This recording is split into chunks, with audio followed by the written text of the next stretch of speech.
आज की इस वीडियो में हम लोग करने वाले हैं 12th क्लास पॉलिटिकल साइंस का chapter number 4 parties and the party system in India.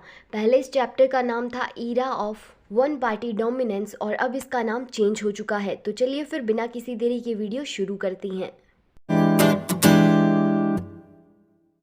तो सबसे पहले हम जानते हैं कि आखिरकार पॉलिटिकल पार्टी होती क्या है। तो जो पॉलिटिकल पार्टी है ना, वो क्या एक ऑर्गेनाइज ग्रुप होता है सिटीजन्स का, जिनके व्यूज़ है वो क्या है सेम होती हैं और वो कोशिश करती हैं कि गवर्नमेंट को कंट्रोल करे और वो एक्ट करती हैं एक पॉलिटिकल एंटिटी की तरह। तो अब हमारा टॉपिक आता है चैलेंज ऑफ बिल्डिंग डेमोक्रेसी, यानी कि डेमोक्रेसी बनाने में जो चैलेंजेस आए। तो जो इलेक्शन कमीशन है ना इंडिया का, वो सेटअप होता है जनवरी 1950 में और जो सुकुमार सेन थे ना, वो क्या फर्स्ट चीफ इलेक्शन कमिश्नर थे। और ये 1 मार्क का क्वेश्चन बनता है, ये याद रखना कि जो सुकुमार सेन थे वो क्या फर्स्ट चीफ इलेक्शन कमिश्नर थे। तो जो पहला जनरल इलेक्शन हुआ 1952 में, उसमें चैलेंज आ रहा था कि इंडिया के अंदर साइज़ तो बहुत बड़ा है और साथ ही क्या है लो लिटरेसी रेट है, यानी कि पढ़े लिखे लोग बहुत कम हैं।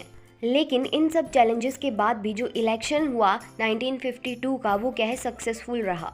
नेक्स्ट है हमारे पास चेंजिंग मेथड ऑफ वोटिंग, यानी कि जो मेथड है वोटिंग का वो किस तरह से चेंज हुआ वो हम देखने वाले हैं। तो जो पहला जनरल इलेक्शन हुआ था 1952 में, उसमें डिसाइड किया गया कि हर एक पोलिंग बूथ के ऊपर क्या है एक बॉक्स रख दिया जाएगा हर एक कैंडिडेट का, जिसके ऊपर क्या है उसका इलेक्शन सिंबल होगा। पर 2004 के अंदर क्या हो जाता है, जो पूरी कंट्री है वो शिफ्ट हो जाती है इलेक्ट्रॉनिक वोटिंग मशीन से। अब यानी कि ये बॉक्स वाला सिस्टम नहीं रहता, अब जो लोग हैं वो वोट करती हैं इलेक्ट्रॉनिक वोटिंग मशीन में। नेक्स्ट है हमारे पास फर्स्ट 3 जनरल इलेक्शंस, यानी कि पहले 3 जनरल इलेक्शंस। तो जो कांग्रेस थी ना, उसने क्या है डोमिनेट किया था पहले 3 जनरल इलेक्शंस के अंदर।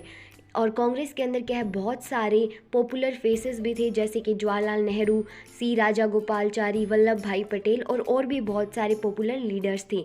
हालांकि जो जवाहरलाल नेहरू थे वो क्या है बहुत ज़्यादा पॉपुलर थे इन सभी लीडर्स में से। और जो कांग्रेस थी ना, उसने क्या है बड़े लेवल से लेके छोटे लेवल तक सब लेवल पे उसने क्या है काम किया था। और कांग्रेस पॉपुलर हुई थी जब उसने पार्टिसिपेट किया था सिविल डिसओबीडियंस मूवमेंट में। और ये याद रखना कि जो पहला जनरल इलेक्शन है वो हुआ था 1952 में, सेकंड जनरल इलेक्शन हुआ था 1957 में और थर्ड जनरल इलेक्शन हुआ था 1962 में। और केरला के अंदर 1957 में, यानी कि सेकंड जनरल इलेक्शन में, जो कम्युनिस्ट पार्टी थी वो क्या है पावर के अंदर आई थी पहली बार पूरे डेमोक्रेटिक इलेक्शन के दौरान। यानी कि ऐसा पहली बार हुआ था कि कांग्रेस को छोड़कर कोई और पार्टी आई हो। और जो केरला था वो ऐसा पहला स्टेट था जिसमें क्या है नॉन कांग्रेस गवर्नमेंट बनी थी इंडिपेंडेंस के बाद में।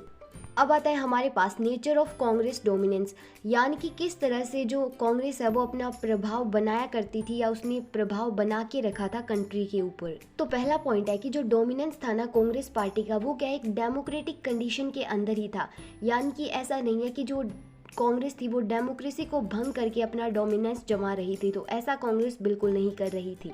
और ज़्यादातर इसकी सक्सेस का कारण ये माना जाता है कि बहुत सारे जो फ्रीडम फाइटर्स या फ्रीडम स्ट्रगलर थे वो क्या है कांग्रेस पार्टी के अंदर ही थे। सेकंड पॉइंट है कि जो कांग्रेस है वो क्या है डाइवर्स ग्रुप को एक साथ लाती थी, यानी कि जो अलग अलग रिलीजन के लोग हो गए, लैंग्वेज के लोग हो गए या कल्चर के लोग हो गए, उन सभी को वो क्या है अपने अंदर समा के रखती थी, उनको इकट्ठा रखती थी। और जिनके इंटरेस्ट भी क्या है कॉन्ट्राडिक्टरी होते थे, यानी कि क्या एक दूसरे से मिलते नहीं थे, फिर भी क्या है वो क्या एक डाइवर्स ग्रुप को अपने अंदर समा के रखती थी। और याद रखना कि जो कांग्रेस पार्टी है उसे क्या है अम्ब्रेला ऑर्गेनाइजेशन भी कहा जाता है। थर्ड पॉइंट है कि इंडिपेंडेंस के टाइम पे जो कांग्रेस थी वो क्या है ट्रांसफॉर्म हो गई थी रेनबो लाइक सोशल कोलिएशन में, और जिसके अंदर क्या है वो रिप्रेजेंट कर रही थी इंडिया की डाइवर्सिटी को। और इंडिया की डाइवर्सिटी में क्या है बहुत सारी क्लासेस, कास्ट, रिलीजन, लैंग्वेज और बहुत सारे इंटरेस्ट भी आती हैं। नेक्स्ट पॉइंट है कि ये जो कोलिएशन लाइक कैरेक्टर है कांग्रेस का, उसने ही क्या है कांग्रेस के डोमिनेंस को बढ़ावा दिया है या उसकी स्ट्रेंथ को बढ़ाया है। नेक्स्ट टॉपिक है tolerance and management of factions. तो किसी पार्टी के अंदर ही क्या है एक ग्रुप बन जाता है जिनकी आइडियोलॉजी अलग होती है, उसे हम क्या है फैक्शंस बोलते हैं।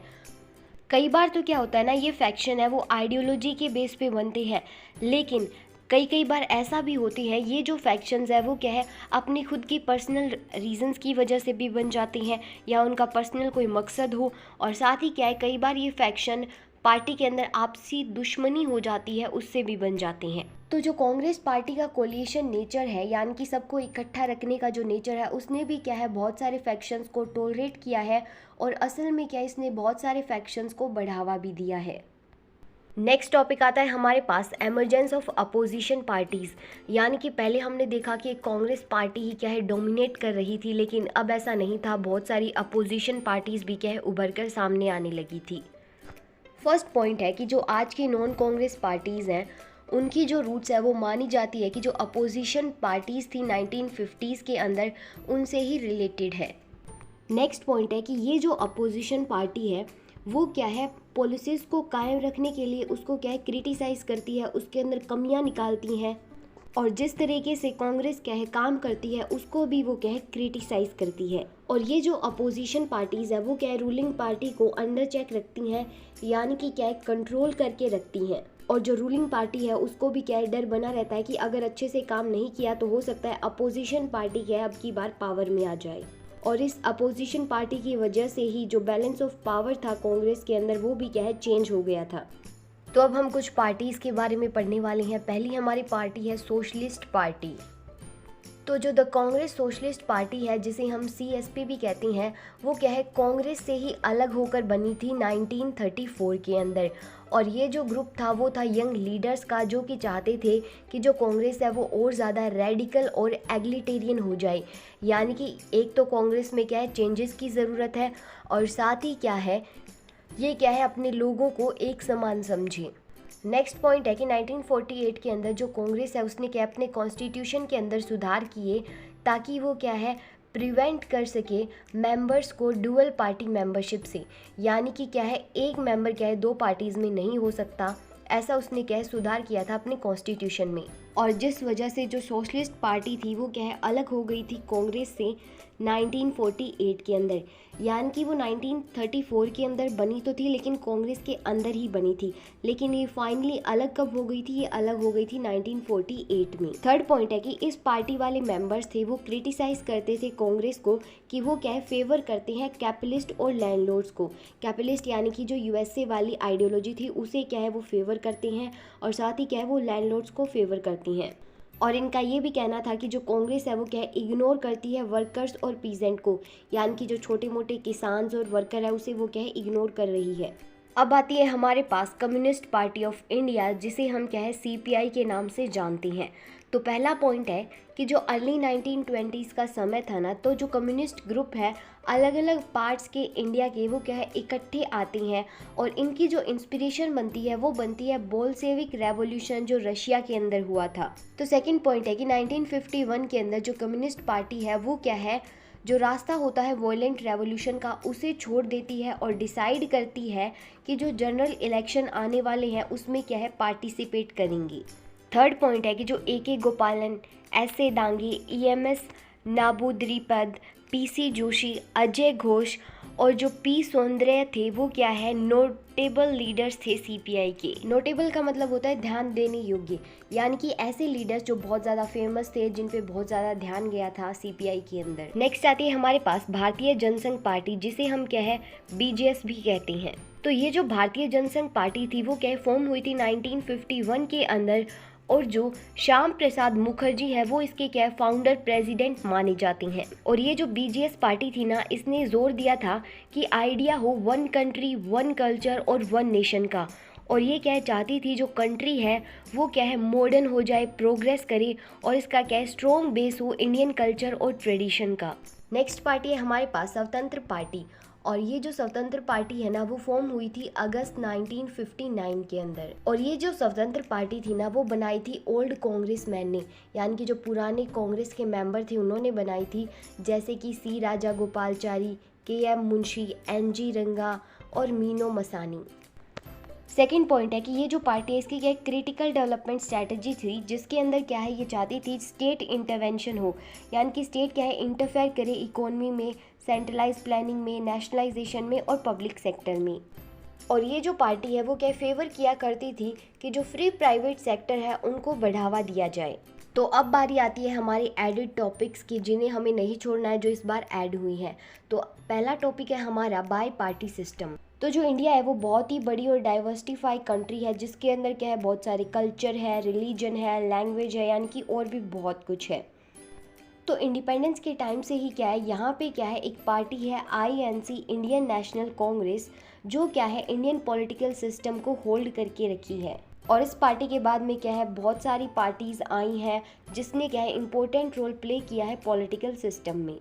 तो जो बाई पार्टी सिस्टम है ना वो क्या एक पॉलिटिकल पार्टी सिस्टम है जिसके अंदर दो मेजर पॉलिटिकल पार्टी होती है जो कि डोमिनेट करती है पॉलिटिकल एरिया को, यानी कि बाई पार्टी सिस्टम के अंदर सिर्फ दो ही पार्टी होंगी और इन दो पार्टी में से किसी एक पार्टी के पास क्या है मेजोरिटी होगी लेजिस्लेचर के अंदर, और जो दूसरी पार्टी बच जाएगी उसको क्या है माइनॉरिटी में माना जाएगा और जो क्या है अपोजिशन पार्टी कहलाएगी। अब हम देखते हैं कि एडवांटेज क्या है बाई पार्टी सिस्टम की।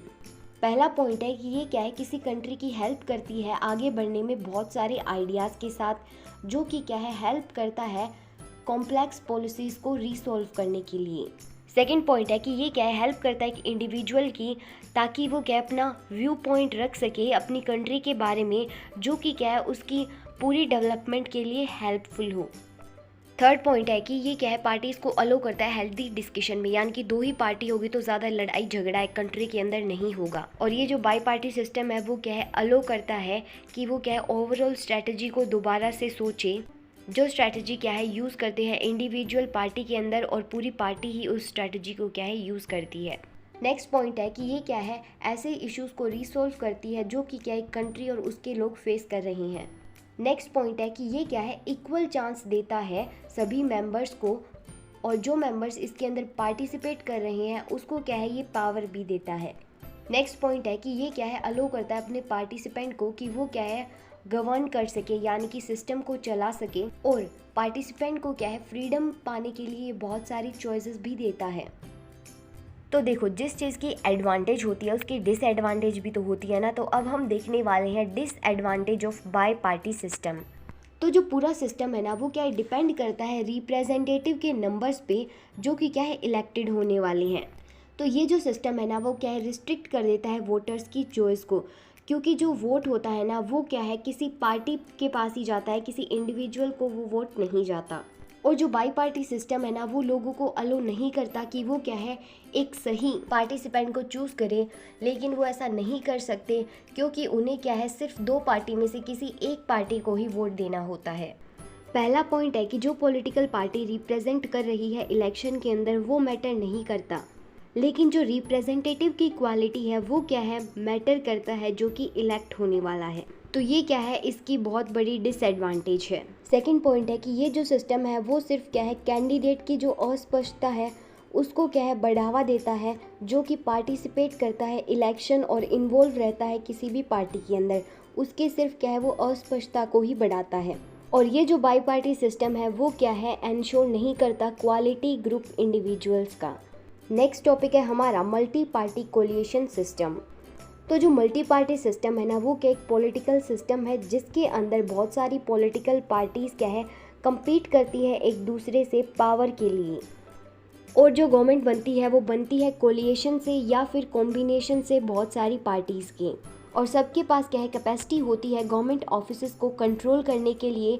वो क्या है सेपरेटली भी कर सकते हैं और कोलिएशन में भी कर सकते हैं। वन पार्टी सिस्टम और टू पार्टी सिस्टम के अलावा जो मल्टी पार्टी सिस्टम है वो क्या है ज़्यादा कॉमन है पार्लियामेंट्री सिस्टम के अंदर बजाय कि प्रेसिडेंटियल सिस्टम में। तो जो लेवल होगा कंपटीशन का उसका मतलब होगा कि जो वन पार्टी है वो क्या है कंट्रोल करेगी कंट्री के लेजिस्लेचर को, और जिस वजह से जो कोलिएशन है वो क्या है बनना शुरू हो जाएगी।